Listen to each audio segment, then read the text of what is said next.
To the outside world, the Thorn Ranch was nothing more than a ghost, a black scar on the rolling green hills of central Georgia. Charred timbers clawed at the sky like skeletal fingers, and the wind whispered through the hollowed-out shell of a life that had once been filled with laughter and the scent of sawdust and fresh paint. For Marcus Thorn, it was a tomb. For his German shepherd, Major, it was a mission. Every day, the dog would lead him through the ash and debris to the same spot at the heart of the foundation, digging with a frantic, obsessive energy that defied explanation. To anyone else, it was a worthless, heartbreaking ruin. But the dog, with an intuition that transcended human understanding, knew that buried beneath the wreckage of Marcus's past was a secret worth $250 million. A secret that had already cost one life and would get them both killed if they couldn't uncover it first. If you believe that the deepest loyalty can heal the most profound wounds, and that sometimes the path to redemption is buried right under your feet, please support us by subscribing to our channel. We are dedicated to bringing you stories of hope, courage, and the unbreakable bonds that see us through the darkest of times. We'd love to know, where are you listening from today? Drop a comment below and become part of our community. The gray light of dawn did little to soften the edges of the ruin. It only made the shadows deeper, the soot blacker.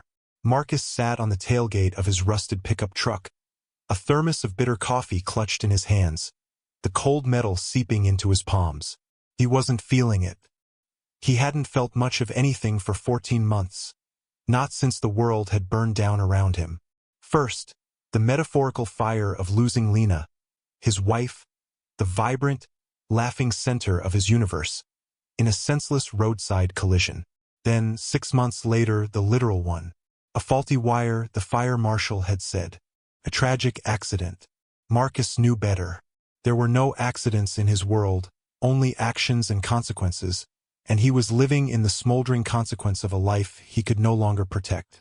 He had been a ranger, a man trained to see threats before they materialized, to secure a perimeter to protect his own. Yet he had failed in the one mission that mattered. The guilt was a physical weight, a shroud he wore every waking moment. He had come back here, to the land that was supposed to be their future, because he had nowhere else to go. His plan, if it could be called that, was to simply exist until he didn't anymore. But Major would not allow it.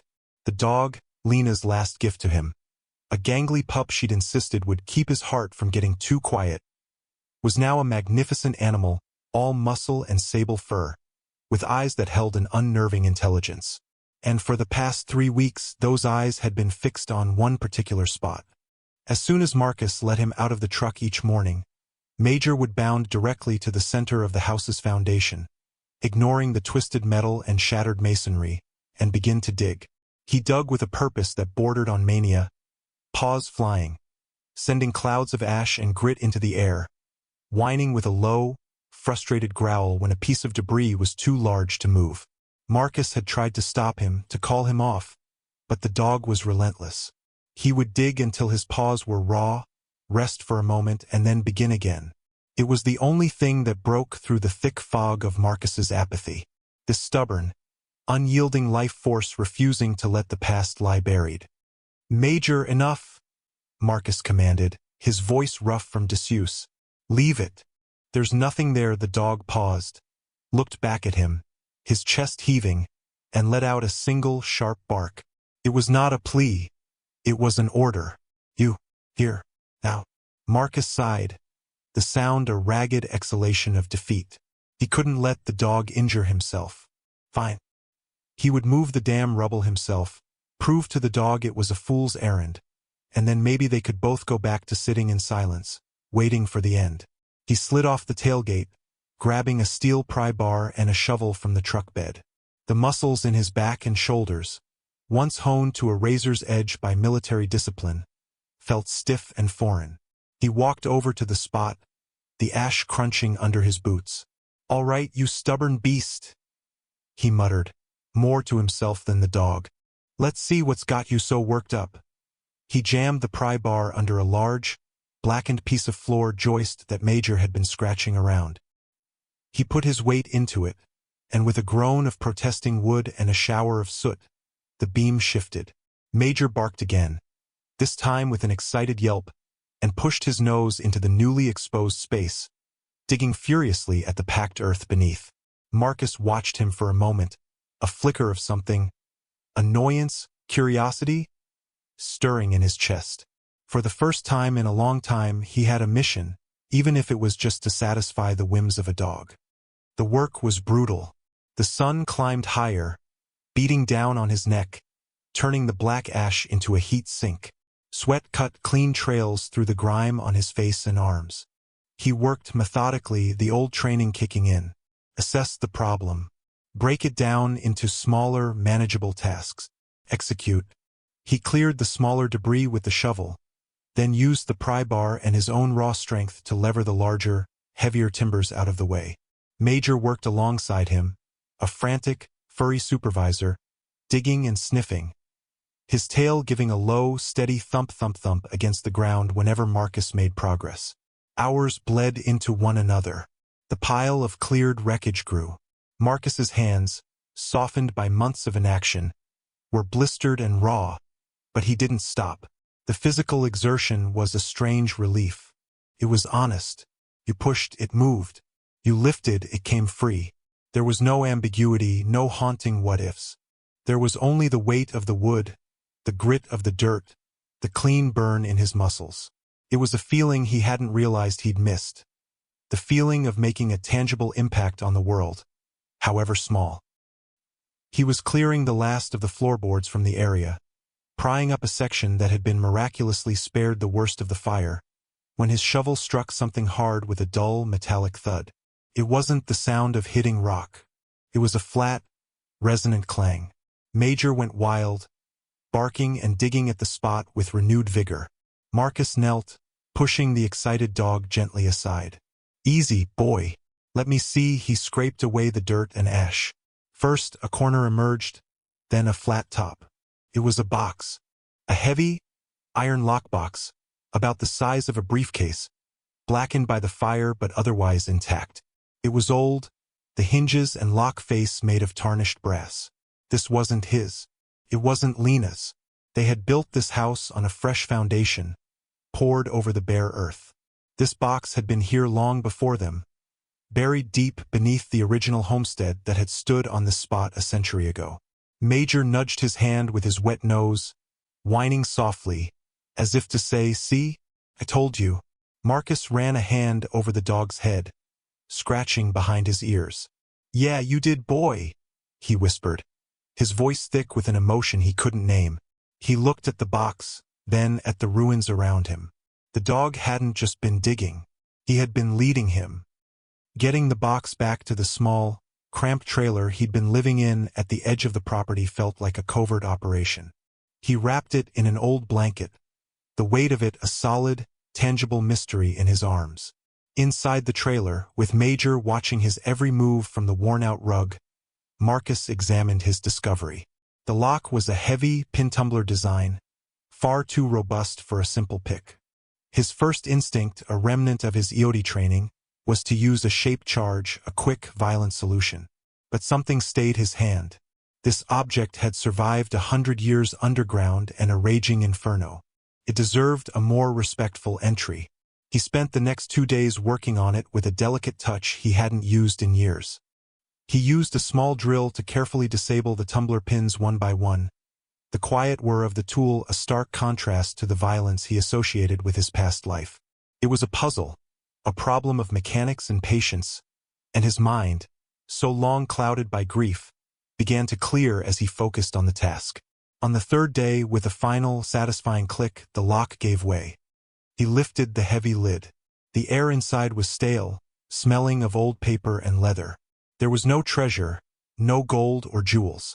Instead, nestled on a bed of faded velvet, were 3 items. The first was a leather-bound journal, its cover stamped with the initials E.T. The second was a single, ornate key, its head shaped like a coiled serpent. The third was a photograph, a sepia-toned daguerreotype of a black family standing proudly in front of a simple, unpainted cabin. A man with a stern face and powerful hands, a woman with a gentle but resolute expression, and 3 small children. The man in the photograph was wearing a familiar ring on his pinky finger, the same ring Marcus's father had given him, a family heirloom passed down through generations. E.T. Elias Thorne, his great-grandfather, the man who had first claimed this land after emancipation, who had carved a life from nothing but grit and determination. Marcus opened the journal. The handwriting was elegant, a flowing cursive that spoke of a learned man. The first entry was dated 1888. "I have finally done it," it read. "The deed is mine. This land, 160 acres of it, belongs to a Thorne. They said it could not be done. They said this ground was cursed, that it held no water. But they do not know its secret. They do not know about the wellspring." Marcus read on, captivated. Elias wrote of discovering a deep, powerful artesian well on the property, a source of water so pure and abundant it was like a gift from God. He wrote of his dream to build a self-sustaining ranch, a legacy for his children, a sanctuary in a hostile world. But he also wrote of fear. Men of influence in the nearby town coveted his land, first trying to buy it for pennies, then resorting to threats. "They do not see the soul of this place," Elias wrote. "They see only profit. I have built a guardian to protect the wellspring, an engine of my own design. Should they ever come to take what is mine, the land itself will fight back.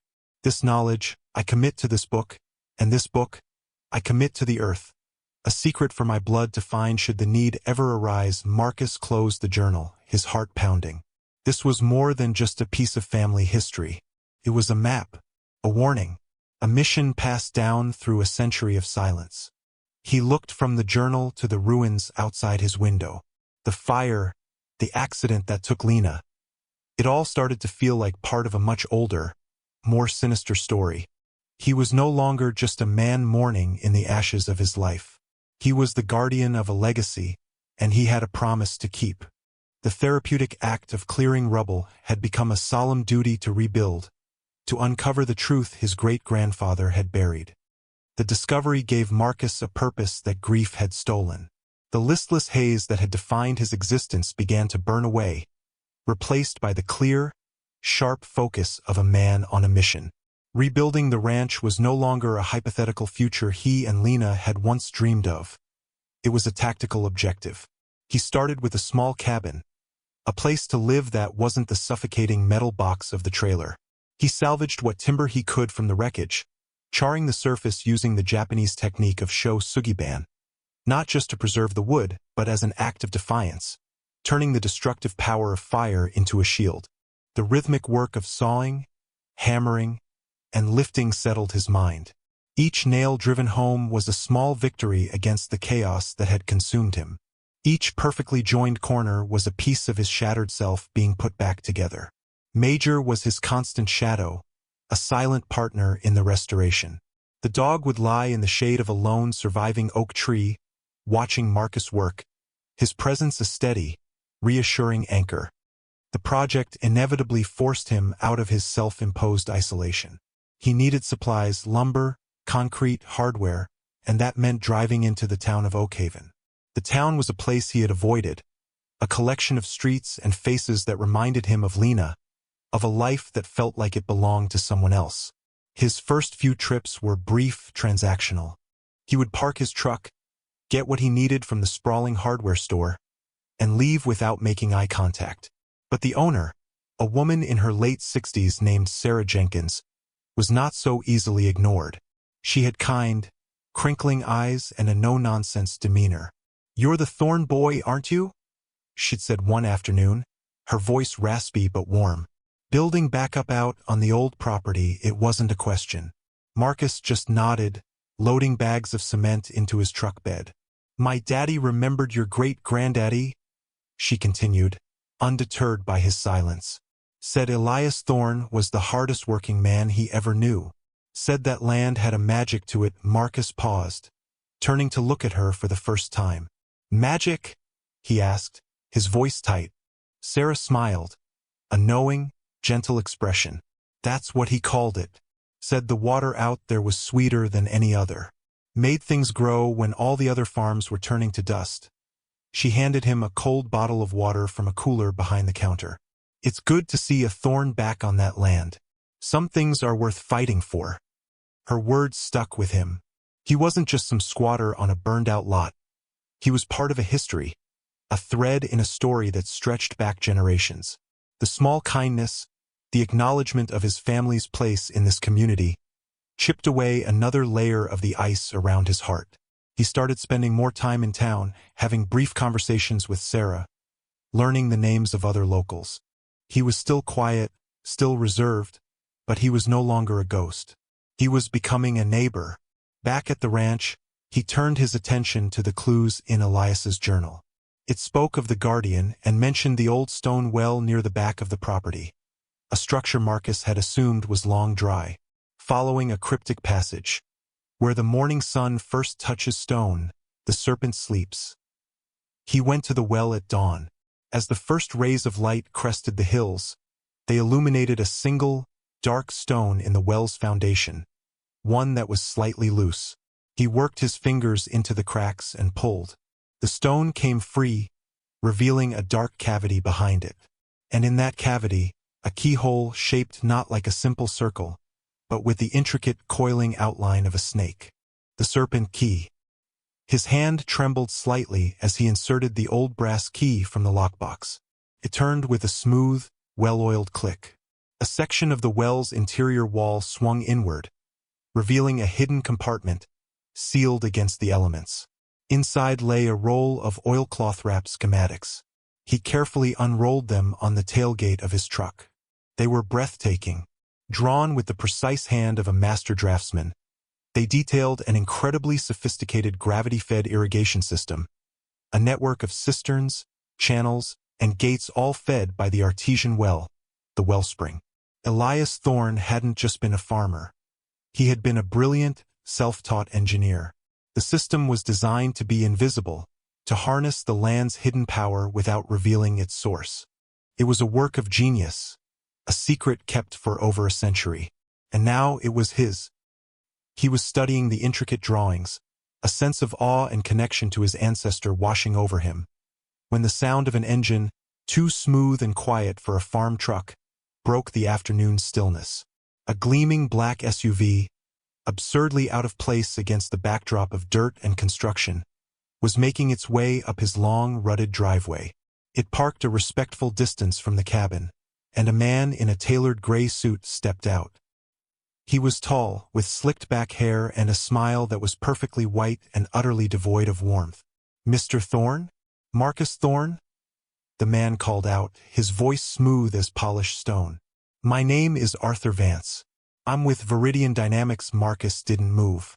He stood by his truck, the schematic still spread across the tailgate, his body tensing with an instinct he hadn't felt since his last tour.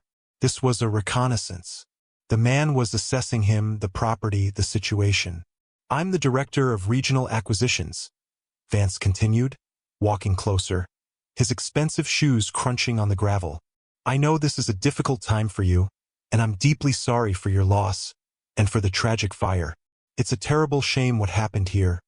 His eyes flickered over the half-built cabin, the piles of salvaged lumber, a dismissive glance that took in the sum of Marcus's hard work and found it wanting.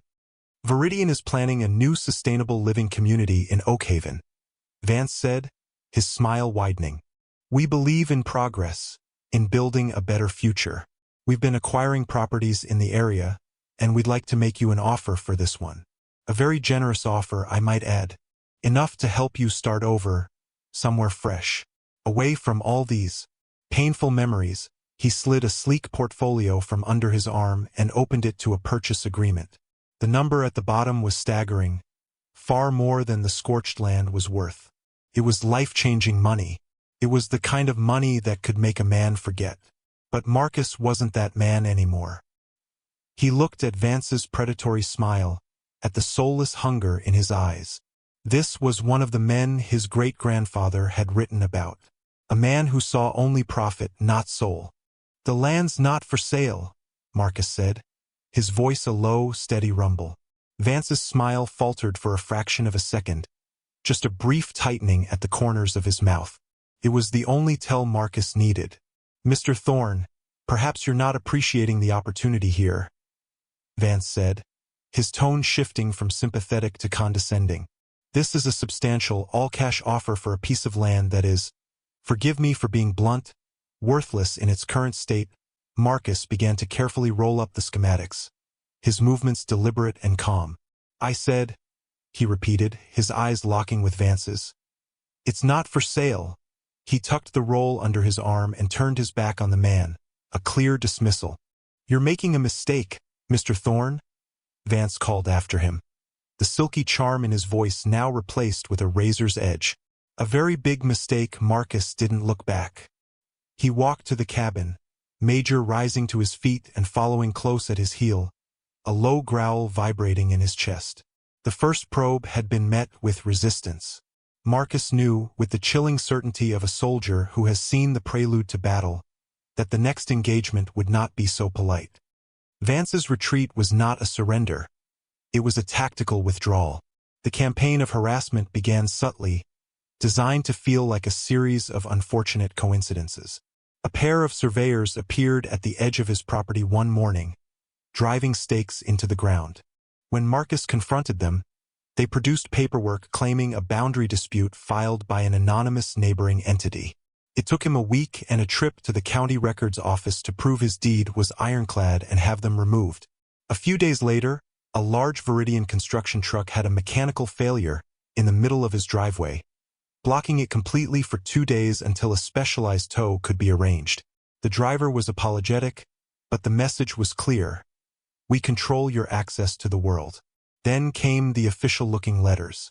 Notices from the county citing non-existent code violations on his new cabin construction. Warnings from the EPA about potential soil contamination from the fire, requiring expensive and time-consuming tests. Each one was a paper cut, designed to bleed him of time, money, and resolve. But Marcus was not the man he had been a few months ago. The grief that had made him passive was now annealing into a cold, hard anger. This was not just a legal battle. It was an invasion. He saw the pattern, recognized the strategy. It was a siege meant to isolate and exhaust the target until they broke. He met each new challenge with the methodical discipline of his training. He documented everything, taking pictures, saving every letter, recording every interaction. He spent his evenings not resting, but studying county regulations and property law. His mind, once a tool for analyzing enemy positions, now deciphering legal jargon. He was fighting a war on a different kind of battlefield, but the principles were the same. Know your enemy, know your terrain, and never, ever cede ground you aren't prepared to lose. The escalation came on a quiet Tuesday evening. The sun was setting, painting the sky in strokes of orange and purple. Marcus was on the porch of the nearly completed cabin, cleaning his tools, while Major chewed on a thick piece of rope nearby. A car slowed on the road bordering his property, then sped up and disappeared. Marcus thought nothing of it. An hour later, Major began to whine. The dog got to his feet, stumbled, and then retched violently. His breathing became shallow, and a tremor ran through his powerful body. Panic, cold and sharp, pierced through Marcus's composure. He scooped the large dog into his arms, the dead weight of him terrifying, and laid him in the back of the truck. He drove to Oakhaven with a frantic urgency he hadn't felt since the night he'd lost Lena, his knuckles white on the steering wheel, praying to a god he wasn't sure he believed in anymore. The town veterinarian, Dr. Evans, worked quickly. He induced vomiting, administered activated charcoal, and hooked Major up to N4. After a tense hour, the dog's breathing stabilized. The tremor subsided. Dr. Evans came out to the waiting room, his face grim. "He's going to be okay," he said, and Marcus felt his knees go weak with relief. He ingested a potent but slow-acting neurotoxin, not enough to be fatal for a dog his size, but enough to cause severe distress, possibly permanent damage if you hadn't gotten him here so fast. Dr. Evans held up a plastic bag. Inside was a chunk of raw steak. "We found this in his stomach contents. It was laced with the stuff. Someone threw this onto your property, Mr. Thorne. This wasn't an accident." The vet's words hung in the sterile air of the clinic. This was Vance. This was Viridian. They had crossed a line. They had come into his sanctuary, his home, and tried to poison his family. The legal notices, the surveyors, the blocked road, that was business. This was personal. They had made the conflict about more than land or water or money. They had threatened the one living thing he had left to love. Marcus looked through the window at Major, lying still on the examination table, a tube in his leg. The love for his dog, the grief for his wife, the anger at his unseen enemy. It all coalesced into a single, diamond-hard point of resolve. The siege was over. Now the war would begin. He was no longer defending. He was preparing to attack. The attack on Major changed the equation entirely. The cold rage that had been simmering within Marcus now burned with a clarity and purpose he hadn't known since his days in the Rangers. This wasn't just a corporate land grab anymore. It was an act of war against his family, and Arthur Vance had just become a high-value target. Marcus's first call was to a man named Elias Scribe Jackson, the communications specialist from his old unit. Scribe was a wizard who could pull ghosts from the machine, a digital phantom who now worked as a very private, very expensive cybersecurity consultant. "It's been a while, brother." Scribe's voice crackled over the secure line. Marcus didn't waste time with pleasantries. He laid out the situation. Viridian Dynamics, Arthur Vance, the relentless campaign to drive him off his land. "I need to know who they are, Scribe. Not the corporate brochure version. I need to know who they really are." "Give me 48 hours, Scribe said. "And Marcus? Watch your back." While Scribe worked his magic, Marcus turned his attention back to his great-grandfather's journal and the schematics. He began to see them in a new light. Elias Thorne hadn't just been an engineer. He had been a tactician. The intricate network of pipes and gates wasn't just for irrigation. It was a defense system. A passage in the journal he'd previously skimmed now jumped out at him. "The guardian I built is not of flesh and blood, but of earth and water. It sleeps, but it can be awakened. It will wash away the wicked and protect the righteous." It was a blueprint for a fortress. 48 hours later, Scribe called back. "You kicked a hornet's nest, Marcus," he said, his voice grim. "Viridian Dynamics is a shell corporation for a much larger, much dirtier private equity firm. They're vultures. They find undervalued assets with hidden resources, mineral rights, water, oil, and they acquire them by any means necessary. Intimidation, blackmail, you name it. They have judges and politicians in their pocket. They're ghosts. Officially, they don't exist." "What about Vance?" Marcus asked, his knuckles white around the phone. There was a pause on the other end of the line. "Vance is their cleaner," Scribe said quietly. "He handles the acquisitions that get complicated.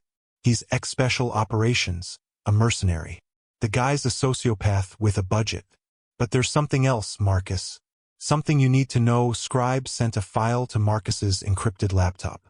It was a list of Vance's known associates, a network of shell companies and contractors he used to keep his hands clean.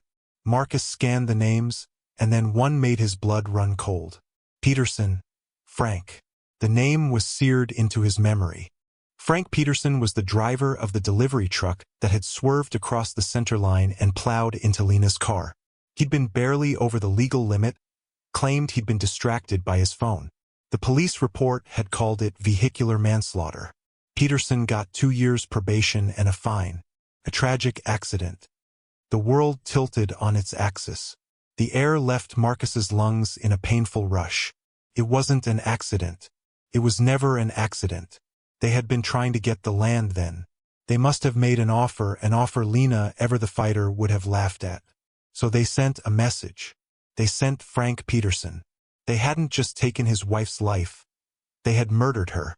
They had murdered her to break him, to make him sell the land he was now standing on. And when that didn't work, when he was too lost in his grief to even think about selling, they sent the fire. It was all connected. The fire that took his home, the crash that took his wife. It was all the work of the same man. The man in the tailored suit who had offered his condolences and called it a terrible shame the wound of Lena's death. A wound he thought could never be deeper, was ripped open and salted with the poison of this revelation. The stakes were no longer about land or legacy or even justice for a sick dog. This was about Lena. Every nail he had hammered, Every piece of rubble he had cleared, it had all been leading him to this single, terrible, clarifying truth. He was not just rebuilding a ranch. He was building a battlefield. And Arthur Vance was coming back. Marcus would make sure he was ready. The transformation was absolute. The grieving widower vanished, replaced by the ranger. The half-built ranch ceased to be a home and became an operational theater. The grief, once a paralyzing fog, now sharpened into a weapon. A cold, clear, calculating fury. Marcus Thorne was no longer restoring a piece of history. He was setting a trap. He worked with a relentless, focused energy that bordered on obsession. Sleep became a tactical necessity, not a respite. Food was fuel. Every action had a purpose. Every movement was calculated. His great-grandfather's schematics were his new Bible. He spent hours tracing the lines, understanding the flow, the pressure, the genius of the hidden system. The Guardian was real.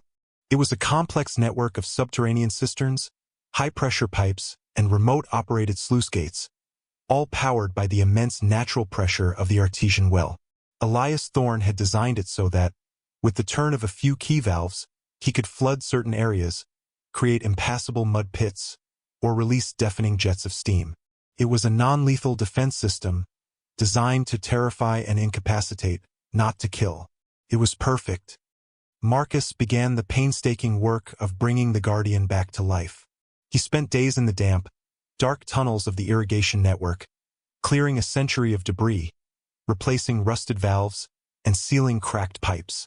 He used his engineering skills to modify and modernize the system, wiring the manual gate controls to a series of remote electronic switches.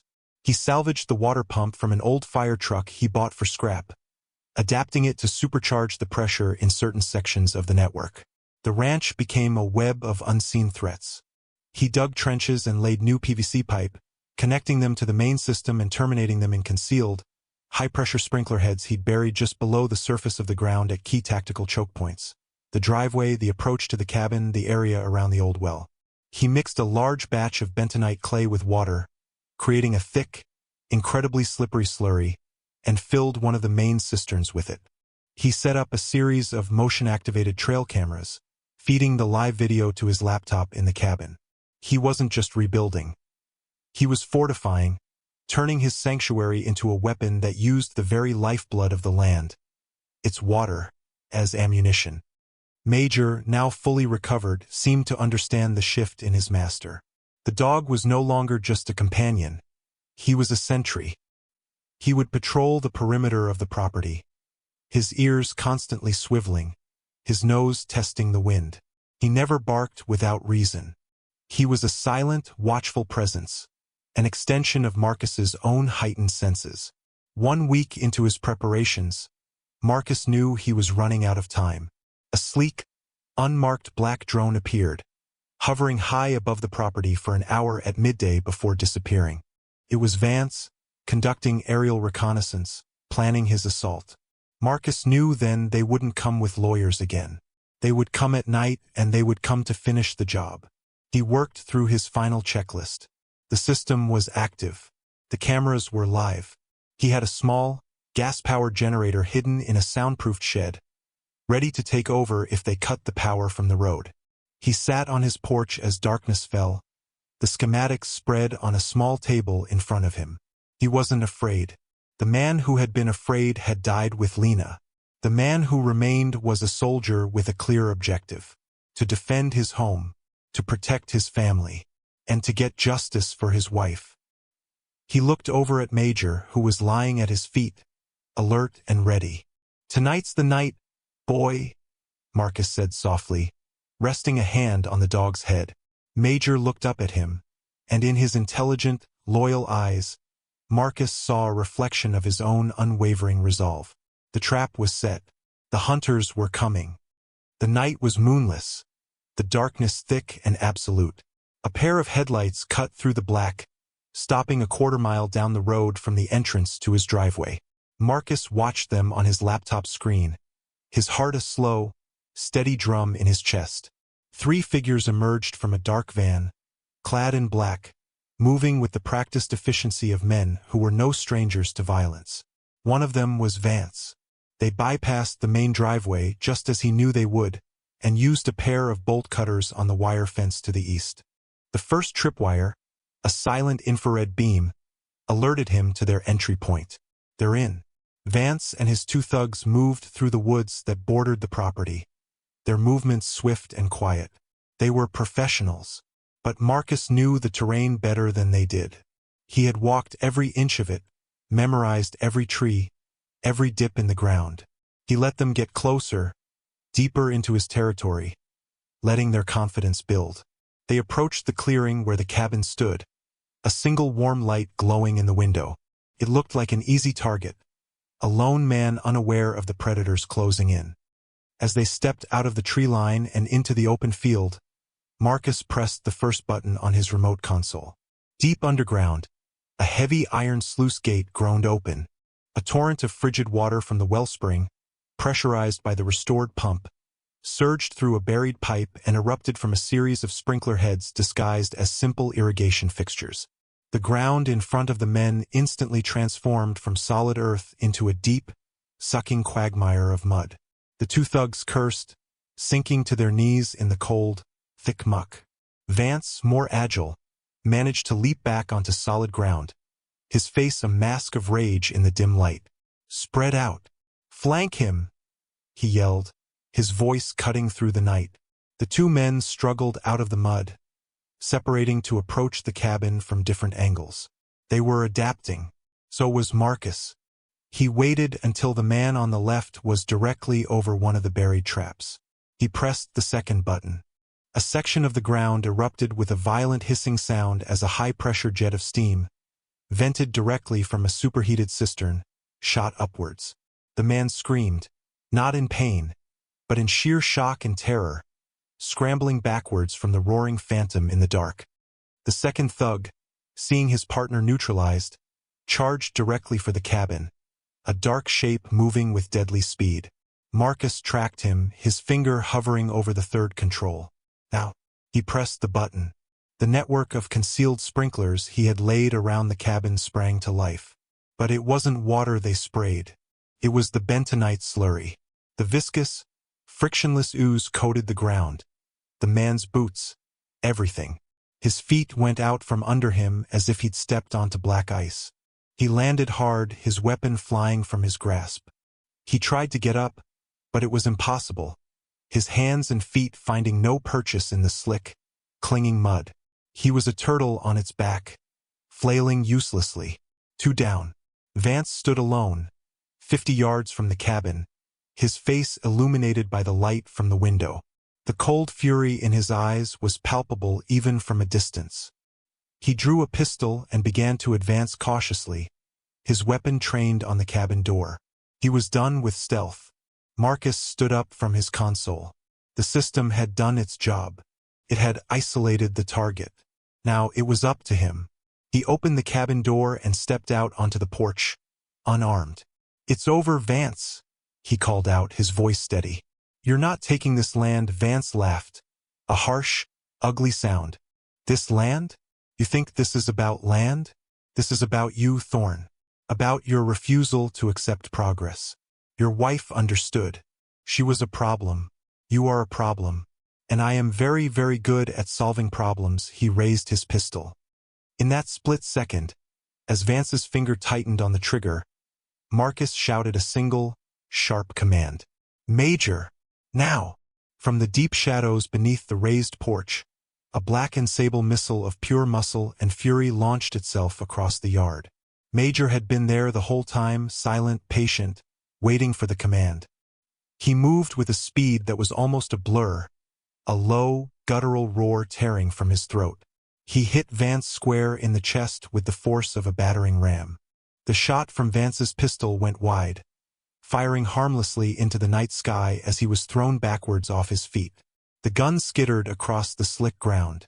Before Vance could recover, Major was on him, not biting, not mauling, but pinning him to the ground, his massive weight on Vance's chest. His teeth bared inches from the man's face. The growl that came from the dog's throat was the most terrifying sound Vance had ever heard. It was the sound of absolute loyalty, of righteous fury, the sound of a guardian protecting his own. The fight was over. The land had fought back, and the dog had delivered the final, decisive blow.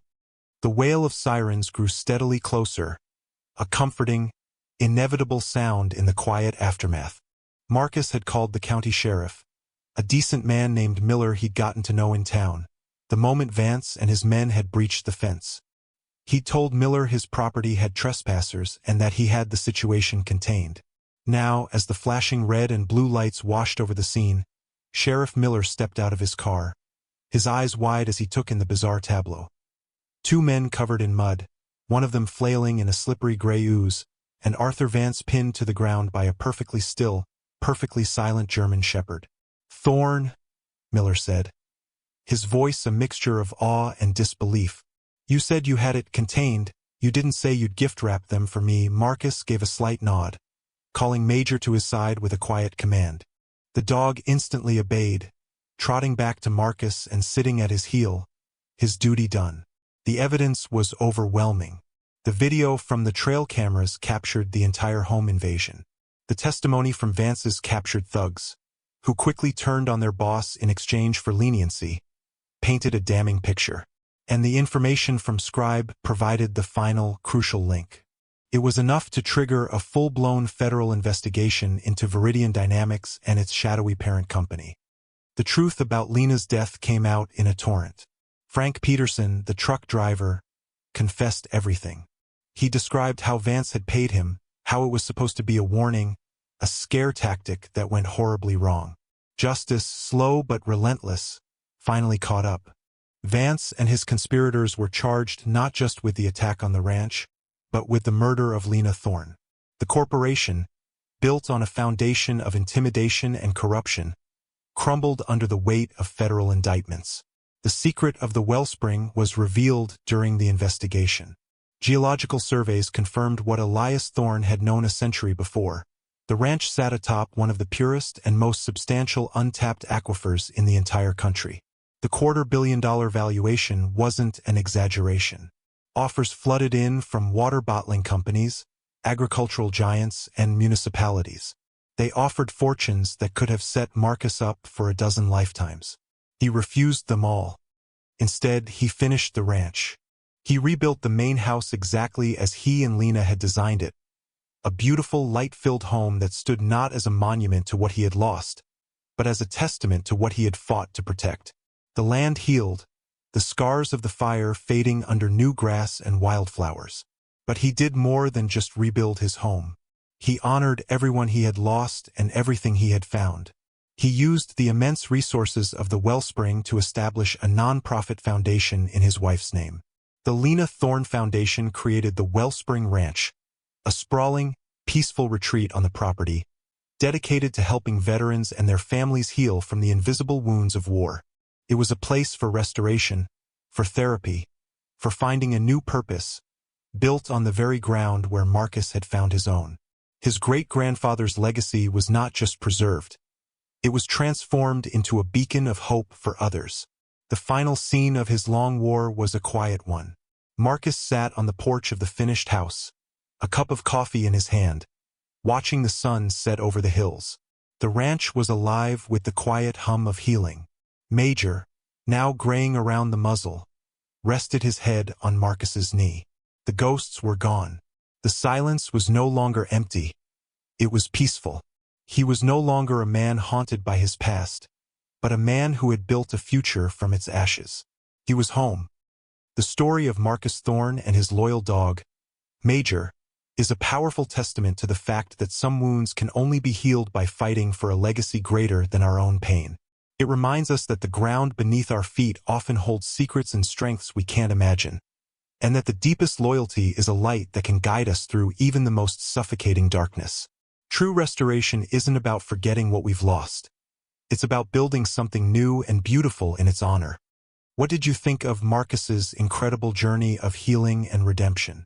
We would be honored to read your thoughts in the comments below. Your stories and perspectives are what make this community so special. If this story moved you, please consider giving it a like, sharing it with someone who needs to hear it, and subscribing to our channel for more tales of courage, loyalty, and the enduring power of the human spirit. Thank you for listening, and we'll see you in the next story.